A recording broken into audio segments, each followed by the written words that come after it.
the holidays are coming up, and I love this time of year because it allows me to have some holiday themed shows.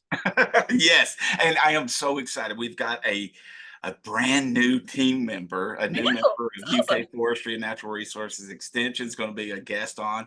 We've had this person on before, but now she's officially working with us, and we're just so excited to have Anna Weicker with us. Anna was the naturalist at Raven Run Nature Sanctuary here in Lexington, Kentucky, a big 700-acre park here in the city, and she's done so much great work there, and we're just so delighted. She's going to be working on the Master Naturalist program with Dr. Crocker and Laurie Thomas. So we're so excited to have her. And a benefit of that is we're going to get to have her on the show probably, hopefully, more frequently. And we're going to have Anna on today. She's going to be talking about foraging for Christmas, or for the holidays, if you will. There's a lot of neat stuff out in the woods that we can kind of use and access.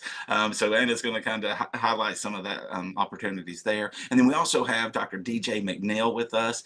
Dr. McNeil's got a 12 Days of Christmas presentation. So he's going to be reflecting on how that interacts with some wildlife. And I think you all are familiar with many of the 12 days as they go. So we'll enjoy having Dr. McNeil on doing that. But we're glad to have you all with us today. If you're on YouTube, you can hit us up via email at forestry.extension@uky.edu, and we can respond to you that way. And if you're on Zoom, you can use the chat function, and we can interact with you there. But we're glad to have you all with us. Renee, I'm excited too. It's a great time here in Kentucky, a beautiful sunny day. And we're kind of wrapping up the year in the From the Woods Today Are. series, right? Yeah. Yes. Yeah, we won't have the next two Wednesdays. We won't have a From the Woods today. So essentially this is our last show for the year. Yep. But yet, we'll be back bright and early in January. So January 3rd, we'll be back yep, with you all. But again, big thanks to all of our viewers over this past year. We greatly appreciate you all. We do this show for you all. And so we appreciate you all attending and also giving us good feedback on, new show topic ideals. So thank you all so much. We really appreciate our audience. definitely. So I'm really excited about these Christmas topics. So we're going to go ahead and get started with Dr. DJ McNeil's video. Okay, folks, welcome to another From the Woods Today. This month for December, we have the 12 Days of Christmas. Many folks are familiar, I'd venture a guess, probably everyone listening, with the song The 12 Days of Christmas. It's easily one of the most popular Christmas songs in the US. And it's a weird song in some ways. It's themed around someone giving gifts to their beloved partner. It's very repetitive, right? You have the first verse, then you repeat the first verse and add a second verse, then you repeat the first and the second, adding a third and a fourth, and it repeats so on and so forth, which is probably the aspect that makes the song charming, I guess, in the first place. Then, of course, you've got the 5 golden rings, which is, sort of gift-like, kind of a normal type gift, jewelry, although I think 5 seems a little excessive, but I guess if they're your true love, you're giving them these 5 rings. I'm not really sure. But the thing that's kind of interesting about the others is there's a lot of actual human beings apparently being given as gifts, but there's also a lot of birds, which is what brings us to the 12 Days of Christmas From the Woods Today, a Bird of the Month. Just as a reminder to those who maybe haven't heard the song in a while, don't get excited. I'm not going to sing it for you, but just an overview of what we have. We have, of course, a partridge in a pear tree, 2 turtle doves, 3 French hens, 4 calling birds, 5 gold rings or golden rings, 6 geese a laying, 7 swans a swimming, 8 maids a milking, 9 ladies dancing, 10 lords a leaping, 11 pipers piping, and 12 drummers drumming. Important to remember that not all of these are birds, so we're not going to cover them, so we're going to swipe out anything that's not a bird. Now, you'll notice that I have 5 gold rings crossed out in a different color. We're going to return to that because there may be bird themes there as well. But for most of today, we're going to cover the partridge in a pear tree, the 2 turtle doves, 3 French hens, 4 calling birds, 6 geese a laying, and 7 swans a swimming. So let's dive into the avian components of the 12 Days of Christmas, discuss each of the species or taxa in the song, or at least describe them as best we can, and then we'll dive into some of the Kentucky counterparts for each of these 12 Days of Christmas. All right, so we're going to start with the partridge in a pear tree. So I'm not an expert on the song. I know a thing or two about birds, but I don't know that much about this song. So I've had to do a little bit of background research for it. And I don't claim to, I don't actually claim any of this information that's not bird related to be accurate, but I've done my very best here. And from what I can tell, the exact kind of partridge that the partridge in a pear tree refers to is somewhat unclear. It's also weird that the bird is in a pear tree, since the partridges that are likely to be the partridges referenced in the song are the kind of birds that spend most of their time on the ground. There are some versions of the song that I found that describe a partridge and a pear tree. Others seem to believe that pear tree was added after. I found some accounts that indicated that maybe the pear tree is just a repetition of partridge that is translated incorrectly. But regardless, the partridge referenced in the partridge in a pear tree appears to either be the red-legged partridge, which is this handsome bird here, or the gray partridge, which is this lovely critter here.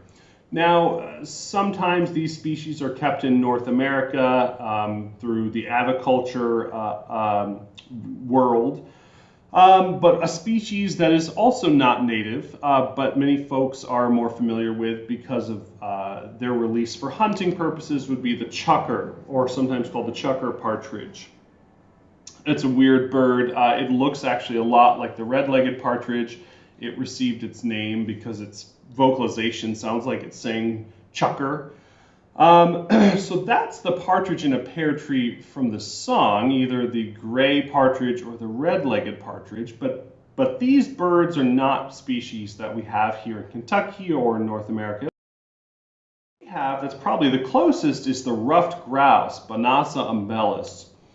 Now, of course, the partridge is kind of a weird concept. As far as ornithologists can tell, a partridge is not what we call a monophyletic clade. That is fancy jargon for saying partridges aren't all necessarily each other's closest relatives. So a partridge tends to be shorthand or a catch-all term for like short-legged, fat, gallinaceous birds. And of course, gallinaceous being a fancy term for chicken-like.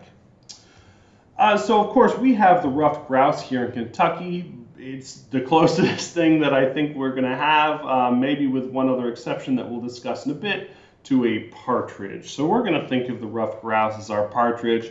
They're a bit smaller than a chicken. They're found in eastern Kentucky's forests, and they prefer to be in forested landscapes that have heavy disturbance. It's a really cool bird. We've talked about it on From the Woods Today before. They've got a slightly longer tail than your sort of partridge type birds, with this black band across it. They've got this little crest, and the males have feathers in here, like really like dark, fluffy feathers they can hide in their neck. And that's the ruff, where it gets the name ruffed grouse. So when a male grouse is displaying for a female, in addition to flapping his wings and producing a thumping, they also can fluff out that ruff and display for the female. So that'll be our partridge. Let me know if anyone sees one in a pear tree. Two turtle doves. So this one's relatively straightforward. So there's a genus of doves, Streptopelia, and the Streptopelia doves are kind of referred to as the turtle doves. It's a really widespread genus of doves. But easily the European turtle dove may be the turtle dove described in the song. It's a common backyard dove in much of Europe, probably suitable as pets, although I don't know how often they're actually kept as pets, and they're also edible. So probably a pretty reasonable thing to give as a gift, I suppose. In Kentucky, we don't have that group of doves native. We We'll talk a bit more about it in a moment. But we do have the mourning dove, which is probably the most similar dove that we have. Unlike the Streptopelia doves, the mourning dove lacks this kind of dark collar that the Streptopelia doves have. It does have a little black cheek marking, some black spots on the secondary flight feathers on the wings, and it's also our only dove that we have that has a pointed tail. And it's a really interesting bird. I mean, it's a very heavily hunted game bird. Millions are harvested in the US every single year. And this is one of those things that's hard to like think about. You're like, man, how can so many mourning doves be harvested every year, yet they're really widespread and abundant? Well, that's because when we harvest mourning doves, this is what's called compensatory mortality. In other words, it's not additive. So when you harvest a certain number of birds, that means that other birds that may or may not have lived through the winter can now survive. Resources have been freed up. So there's a certain number of birds that can be harvested and have no impact on the population. Now, at a certain point, that will eat through the compensatory mortality in a given year, and then that would be called additive, but not enough doves are harvested in the US for that to be. Okay, 3 French hens. So this one's also relatively straightforward as best I can tell. French may or may not refer to the actual country of France. It seems like maybe some accounts just meant French to be foreign. I'm not totally sure on that part. Other versions of the songs describe 3 fat hens. Regardless, it appears to be a hen in the context of the Gallus domesticus domestic chicken. So it does appear to be 3 fat domesticated chickens. And as we discussed during the last month, the Thanksgiving bird of the month, or we kind of dove into a bunch of different dinner table type birds, the domestic chicken is a large domesticated pheasant, as weird as that sounds. It's in the pheasant family. It's domesticated from the red jungle fowl, and many folks incorrectly believe that the chicken is the oldest domesticated bird. It's actually not. That award goes to the domesticated pigeon, which is also a delicious edible domesticated bird. However, the chicken has been domesticated for a very long time. Now, of course, we don't have chickens in Kentucky native. We do have many chickens that are owned and kept by people, but if we stopped caring for chickens, they would vanish from Kentucky's landscapes rather quickly. We have a native plump little game bird, however, that we'll say is our French hen, I guess, for the purposes of this. The northern bobwhite, Calinus virginianus. Here's a picture of a male that I found on iNaturalist. There's the links. I try and show the links for all of these if I can. The female has, where the male has this white throat and this white, you can think of it as an eyebrow. The technical term is a supercilium. Where the male has a white throat and eyebrow, the female would have kind of a caramel golden color instead. And where the male has black, the female tends to have like sort of a drabber brown. So there's the male northern bobwhite. Of course, Gallus being from Asia, the northern bobwhite is our chicken for the purposes of this. It's what we call a New World quail. So we've got New World quails, and there are also Old World quails. So if you've ever kept quail in an agricultural setting, for instance, the Coturnix quail is a domesticated form of the Japanese quail. They're not really particularly related to the New World quails. They're in the same family, but they're not like taxonomically similar. They just convergently look like our New World quails. Now, the northern bobwhite, like a lot of the other New World quails, it's a very social bird. They live in small flocks in the wintertime that are called coveys. They're named, they get the name Bob White from that whistling song where the male will go Bob White in the springtime. And it's important to recognize that northern bobwhites, like a lot of grassland-dependent birds, are declining very rapidly across their range.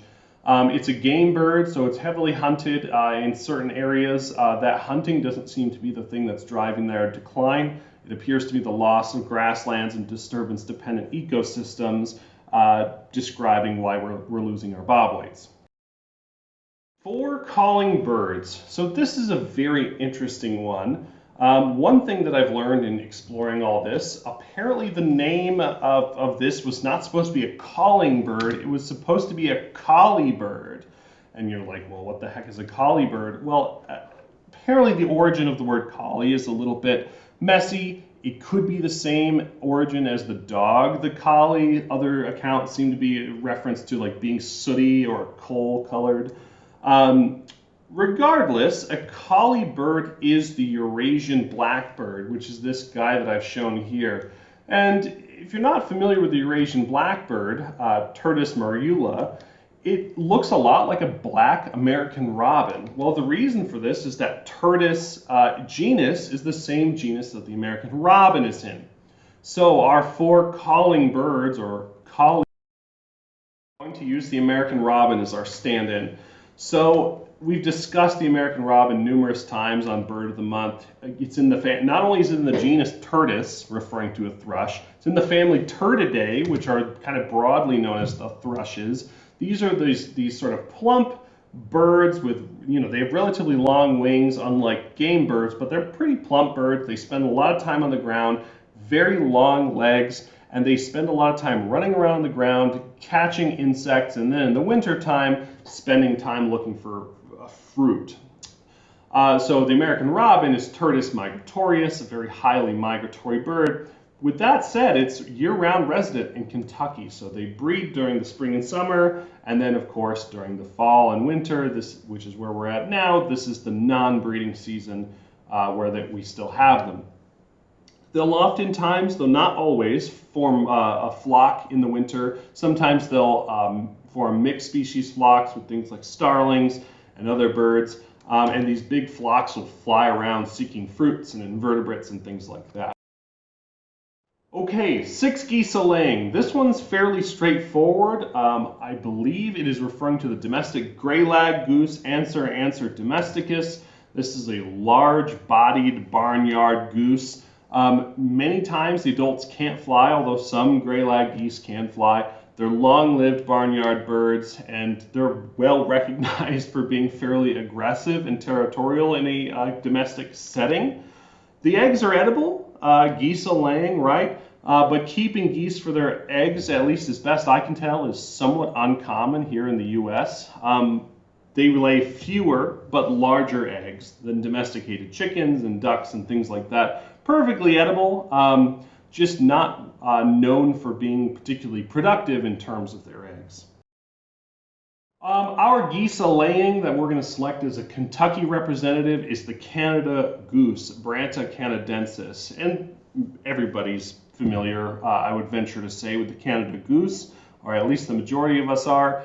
And they can be a frustrating bird just because they're so abundant, they're loud, they defecate all over your lawns, but honestly, they're very cool birds. They feed mostly on grass, which is very unusual in the bird world. There are very few birds that can subsist on grass.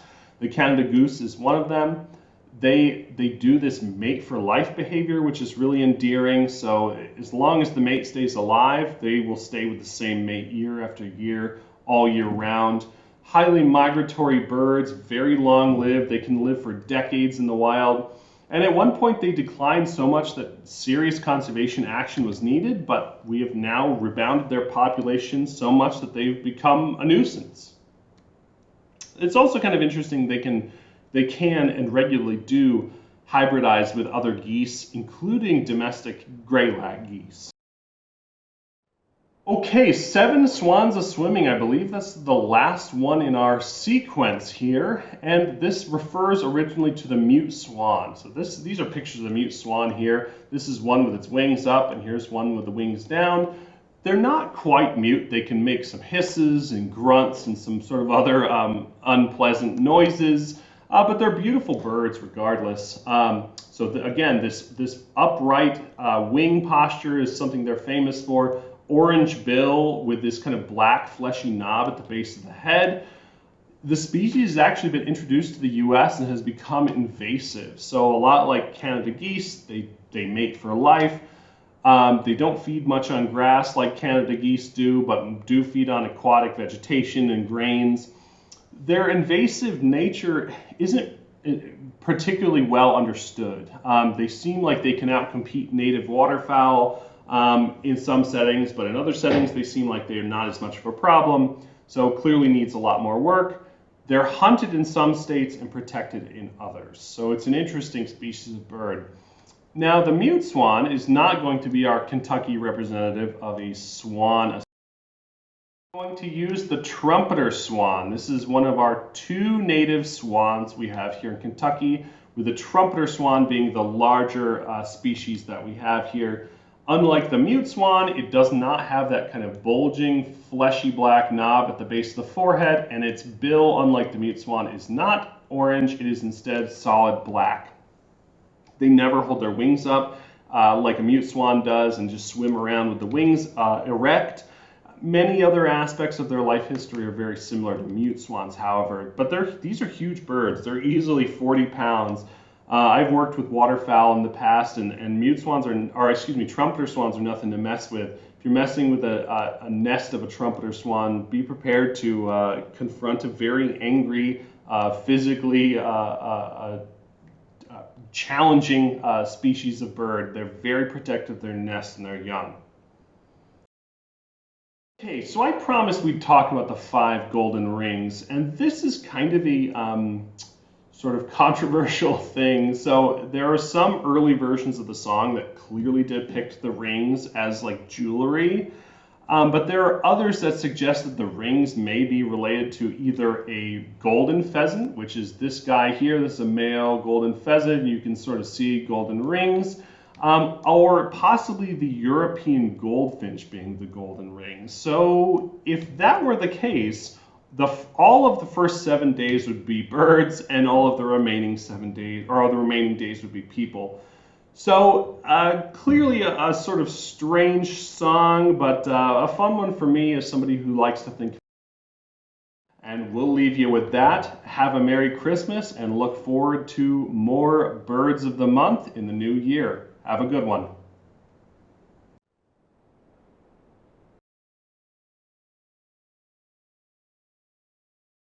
Well, I loved that. That was a really neat version of the 12 Days of Christmas. And we'll have to get him back on because we have found other things that might relate to the rest of the song being more birds. So it's just like, wow, this could be all about birds if you made it that way. You know, the drummer's drumming could actually been the grouse, so it just depends on what your angle looking at it from. No, kudos to Dr. McNeil. We really appreciate him putting that together for us. And like you said, the monthly birds of the month were really a nice addition this past year. So big shout out, big thanks to Dr. McNeil. And we look forward to working with him more in the future. Yeah, it's been awesome. Yeah. So speaking of awesome, Anna is our one of our new members here at Forestry Extension, and she's going to be talking about foraging for Christmas. So Anna, if you'd like to turn on your camera. Welcome to Extension and welcome to the show. We appreciate it. I know we've had you on before, so but tell us a little bit about what you're going to talk about today. Yeah, thanks so much for having me on. I feel, I love everything around holiday and holiday decorating, and I'm super excited to get to talk to you all about some of the things that I've kind of been creating this year. And bonus, it's an extra excuse to get outside. So what I'm going to be talking about is things that you can integrate into your holiday decorating, gift giving, whatever it might be, whatever you still have left to do. Which no shame, I just got started.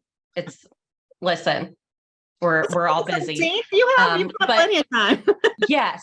And here's your sign. Go out and get you a grocery bag and go out in the woods because we're going to go foraging and we're going to get your house looking all pretty and smelling amazing for the holidays. So that's my plan for today. Wonderful. Looks good. Good. Sweet. All right, let's get to foraging. Okay, so what is our plan for today? We're going to just talk briefly about a couple projects that you can do using things that are pretty easy to find in and around your house and also in and around many outdoor spaces in Kentucky.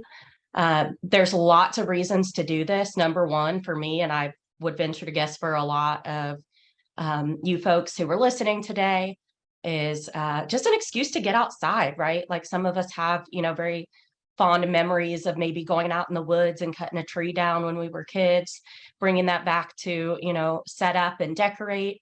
And that's not necessarily feasible for everybody. You may not have access to an area where you can just get out there and start chopping trees down.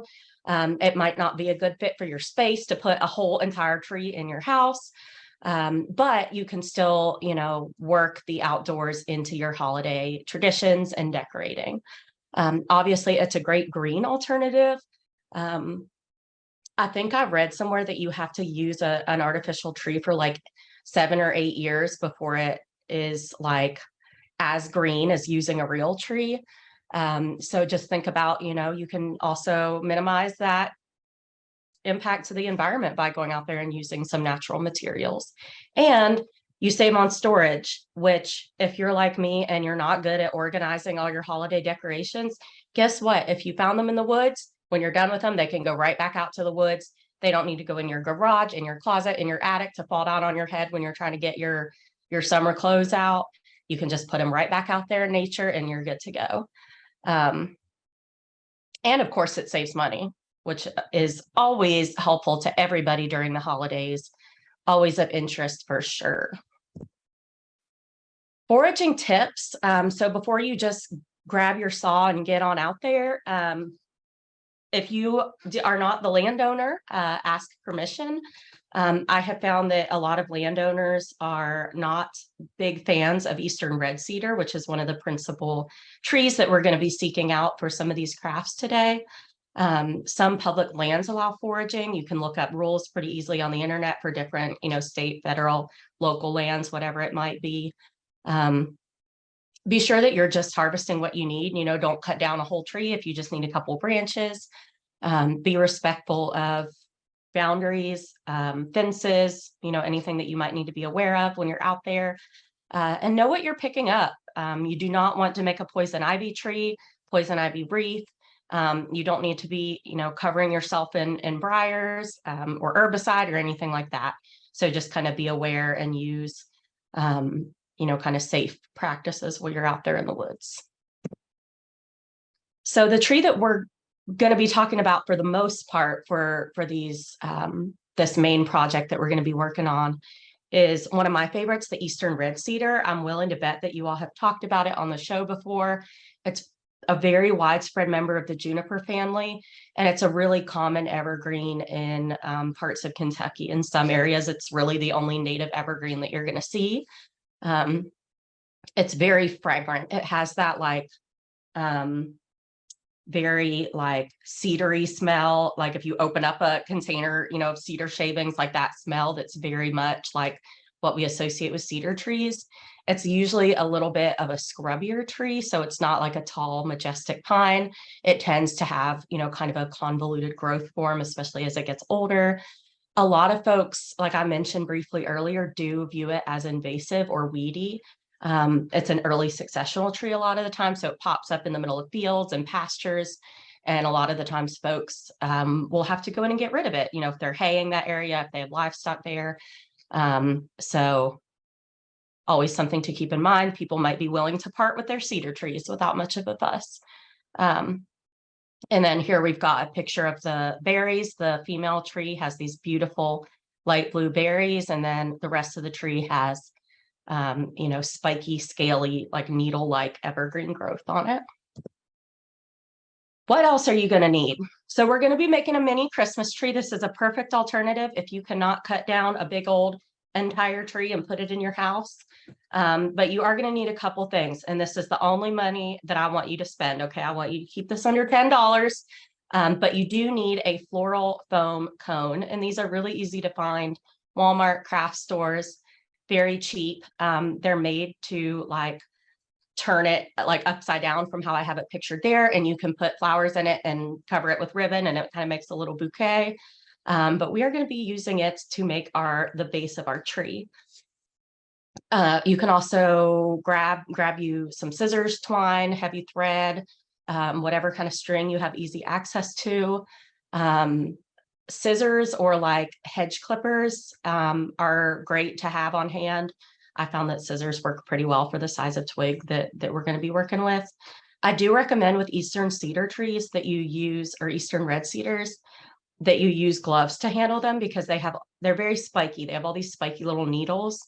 I did not use gloves when I made mine. I guess I don't have like enough of a sense of self-preservation, and it definitely gives you like little splinters all over your hand. So just be cautious, use gloves, don't be like me. So you're going to need 3 to 4 grocery bags of greenery twigs. Just a regular plastic shopping bag. If you have some of those, go out there and just start cutting little pieces of the tree off. 3, 4, 5-inch long twigs work great. And then start looking around on the ground, and kids are great at this kind of thing. So this can be a great annual tradition to bring your kids out. Start finding some things that you could visualize as using for ornaments. Pine cones, of course, come to mind and look really pretty. Dried flowers. There's a lot of really cool little like dried flower heads you can find this time of year out in the fields and pastures. Maybe you want to make an entomology themed tree and you are just going to put some nice dead bugs on there or something. Who knows? Kids are very inventive with this, I found. So just have fun and collect some stuff. And then you're going to need a couple sturdy sticks, just like ruler sized, kind of thin. Okay, so I'll go through this really quick, but it'll be much more obvious when I show you the pictures. Floral foam is super lightweight and super like stiff, but it gives easily when you poke like a sharp wire or stick or stem into it. So you're just going to start at the base of that floral foam and start adding little pieces of the cedar twigs that you've collected. So you're just going to want to cut your twigs to like 3-4 inch length, like pretty little, and then just start pushing them into the floral foam. It goes in real easy. If you push them in far enough, you're not going to need hot glue, Elmer's glue, super glue, whatever it might be. Just poke them in there, go in a ring around the base of it, and then hop up an inch or so, half an inch, do another ring. And you're going to be just working your way up to the top of the floral cone. Now you might be looking at it and thinking, this looks terrible. This looks like somebody is going to put this shrub in my house. It does not look good. It does not look like a Christmas tree. Have faith and trust the vision. I promise you, we'll get there. And then kind of once you get to the top, I think I have a picture that shows it better, but you'll just put one like right at the top of the cone and kind of fill it in with some loose branches. One good thing about Eastern red cedar is that it's almost like Velcro because it's so like spiky. So a lot of the times if you have like little bald spots on your tree or something, you can just kind of fill them in by tucking little loose pieces of leftover red cedar needles into those spots, and they're going to stay pretty well because it like almost like Velcros to objects that you tuck into the tree. So to make the trunk, start digging around in your recycling. You're going to need a jar. I found that all of those old candle jars that you're holding on to that have this much wax in the bottom, great use for them. Fill it with something heavy, rocks, wood chips, whatever, works for you, whatever you've got on hand. And then you're going to get one of your little extra sticks. There's your little, I used a little olive jar and just filled it with wood chips. And then you're going to get one of your extra sticks, and you're just going to push it into the base of your tree. So it'll stick out a couple inches on the bottom. And that's just going to stabilize it. And then you're going to set your tree on top of your tree trunk. All right, so once your little tree is set up, and we'll see this in a minute, how it looks when it's done, you're going to start thinking about all your ornaments, all your pine cones, all your dead bugs, whatever you collected, whatever your kids might have collected. Again, Eastern red cedar has this like Velcro, kind of feeling to it. So just nestling things in there can work, especially if you're not going to be moving the tree around a lot. Or what you can do, as is depicted on this picture here on the right, you can just get a length of twig and tie it to whatever you're using as an ornament and push that into the floral cone, just like you did with the red cedar twigs. So you can just kind of nestle it in there, push it into the floral cone, and it's going to stay in there really nicely. And again, some just do fine hanging out on their own. What else might you want to use? Well, pretty much whatever. Again, don't be going out and spending money on this. We're foraging, remember? So if you have some dried fruit, do those little orange slices. Very cute, very vintage, very in right now. Do some popcorn strings. If you have, some kids that you can allow to use a needle and thread, this could keep them busy for quite a while. Mini pretzels. Listen, my daughter decided she didn't like those little mini pretzels, and I had a bunch of them left over. I put them on the tree, and they look like those cute little pretzel ornaments you can buy. Yeah, orange slices, that's a great one. Again, fairy lights. If you have, some people have those like little wire length of fairy lights that run off of AA batteries. If you have those on hand, they work great for these tiny little trees.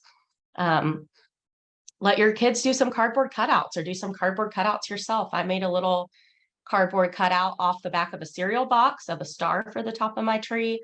I did spray paint it gold. I have a lot of gold spray paint on hand because I'm kind of tacky. But if you are not a hoarder of gold spray paint, that's okay. Paint it a different color. Color it in with marker. Use what you got. All right, so here's our little tree. It's all done. Maybe it needs a little bit of a haircut, so don't feel bad to go in there with your scissors and trim it to give it that tree shape to it.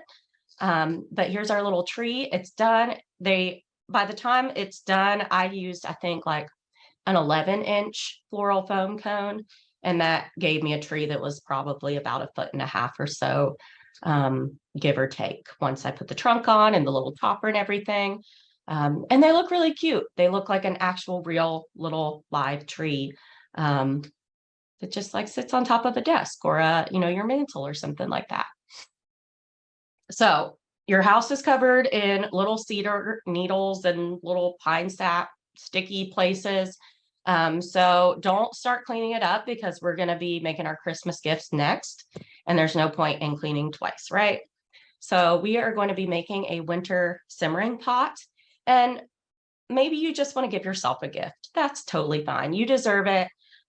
Make one for yourself if you'd like to, but they're also a great option for gifting, and they are also virtually not free, but very close to free, very inexpensive to make. You can reuse a lot of things, so they're very green, and you can force people to learn tree facts while you're at it. So we'll get to that part. So what you're going to need, you're going to be going back into your recycling and finding those glass jars. You can also use like those cellophane gift baggies, or even like a Ziploc bag if you wanted to for this. I like jars because they're cute. See the cute little jar. Oh, no, it won't show up in the background. So if you've got like mason jars, maybe you have a bunch of mason jars because you thought you were going to can. Maybe old pickle jars, olive jars, jam jars, candle jars that you've cleaned out, all work great. And then you are going to go out and you are going to forage for some pine twigs. Eastern white pine is a pine that a lot of people have access to. It's planted a lot. It's very common, and this one, Eastern white pine, is a great option to make this recipe. Just, kind of keep that in mind. Whatever species you pick, do your homework to make sure you've identified it, Googled it, make sure there's, no reason why you shouldn't be touching it or boiling it or doing whatever. I find the Eastern white pine is a really safe option and very easy to come across as an ornamental for this. So just something to keep in mind. You're going to need a little bit of twine or ribbon for fanciness, and then you are going to need some cinnamon sticks, cloves, other dried herbs, dried fruit. Like, again, maybe you made too many of those dried oranges when you were making your little tree. We'll hold on to them because we're going to use them. There's lots of ingredient lists online if you want to expand on this. But what you're going to do after you've got your pine twigs, you're going to choose a couple other ingredients from the list. And then you are going to start assembling them. This is so easy. It's really easy to do a bunch at a time. It's very easy to get kids involved. It's, super simple to do by yourself, and people love it because it's a handmade, thoughtful gift that they can use up so they don't have extra clutter, but that they can, kind of think about you while they're using it and, making their house smell delicious. So what actually are you going to do with it when you're done with it? Usually what you'll do is you'll have all those ingredients and you'll dump them into a pot of water and you'll just leave it on your stove top as long as you want to, really on low heat, let it simmer, add more water when you start seeing that water level get low. And it's a really great way of adding moisture to the air, especially during, the winter time. I know a lot of us are kind of getting dried out. The air is dry with all the heat in the house. So it's a great way to add moisture, and it also smells delicious and will make your house smell like a magical holiday destination. So how do you make it? Well, it's pretty easy. You grab all your ingredients that you had planned out, and you grab your jar and you just layer your ingredients in the jar until you're done. The only thing that can get a little bit, I don't want to say pricey, but where you are actually going to spend money for this probably is if you don't have things on hand like cinnamon sticks, cloves, that kind of thing. However, these can be bought fairly cheaply online in bulk. Or in some stores. So it's not, I think I got a really large jar for about $7 online. And that would be plenty to make all the gifts that my heart could desire. Once you've reached the top of it, you can, if you have the original lid, you can put that on there. If you don't, you can use a rubber band and some cute cloth or wrapping paper, whatever you have. And then you can add a ribbon and a tag, and you're good to go. So super, super simple, really easy to do in bulk again. And I like to theme mine to the pine species that I used when I made it. If you're on the show, you might be the type of person that likes to corner people and tell them cool things about trees. Well, guess what? You can put that into your gift giving by adding it to the little label that you make for your simmer pot ingredients. So this one that I made in that picture, I think, is from a Virginia pine, which is one of my favorite pines. I have a great big one, an unusually large one out in my field. I love it, and I wanted to make other people appreciate it too. So I made a Virginia pine-based simmer pot jar and added, information about how to use it, facts about the Virginia pine, and then the ingredient list at the bottom. You do want to add the ingredient list because if you're gifting it to someone who has allergies that you don't know about or otherwise might not want to be boiling that ingredient in their house, it's probably good for them to know about it. So add those little ingredients at the bottom. And I do have a template for this little label if it's anything that anyone would be interested in. You can switch it out pretty quickly for whatever species of pine that you're using. Again, Eastern white pine is really an awesome option. So if anyone is interested in that template, I believe that after this is done, I might just be able to drop it in the chat and you would have access to a version of it that you could edit. So just let me know if that's something that anybody would like to reuse and save a little time. Then you can just print it out, glue it to cardstock, whatever works for you, put your little bow around it, and you're good to go. All right, so those are just a couple quick things that you can do very easily with a couple hours in the afternoon to, one, get out in nature, get some fresh air. We all need to get out in nature, especially in the winter. It's very good for you, great for your mental health. Get out there, harvest some things, and then in just a couple hours over the afternoon, you can get your gift giving all lined up and your house decorated. And now at this point, you can start sweeping up all the pine needles because we're done. Well, thank you so much for that. I really enjoyed that presentation. I'm always thinking about what we possibly could do as a family, and that just seems like something that would be so fun. Of course, we can't just go cut anybody's tree, but I'm going to try to find a tree. But is there any tree that you can't do this with? Do you know of any specific one that you're like, no, don't do that? I don't know if maybe I don't want to put you on the spot, but I didn't know if there was like a Billy or Anna, if you have I think she nailed don't do poison ivy, right? That's a good one to not do. You might not want to do holly because it might poke you, but I can't think of any that would cause you, other than poison ivy, any kind of pain, I guess. Yeah. Mhm. Yeah. And again, just like wearing gloves protects you from kind of the prickly aspect of red cedars. If anyone's ever cleared red cedars, you know that like they fight back. Yes. So just wearing gloves and being careful. And then with the simmer pots, you do want to do a little bit of research with the species that you use, just because, you know, people might have a reaction to it being airborne. So that's where I would say, you know, like Eastern white pine is generally very safe. Many of the pine species. So, you know, just be sure that you're doing some research or doing some Googling with reputable sources. Obviously visit UK Forestry. They're a very reputable source. But there's lots of information out there, you know, as far as like safety. I just use Eastern white pine as my favorite example because it's pretty safe and it's very common for folks to be able to get a hold of. Someone did ask a question of how long will the cedar on the little tree stay green? Oh, such a great question. Thank you for bringing that up. I have found that they will stay green for the season. So I have some that I put out after Thanksgiving and it's still green. It will dry up, but you really can't tell unless you get close to it. Some people will get a little spray bottle and they'll like mist it every I was couple going to say, you days. need to put water, Yeah. soak the cone. I didn't know. No, I Yeah. can't be bothered. I consider myself successful that I decorated anything at all. So I will not be spritzing my cedar leaves, but I have heard that that makes them last a little bit longer, but I've had no trouble having them stay green in appearance for the length of the decorating season.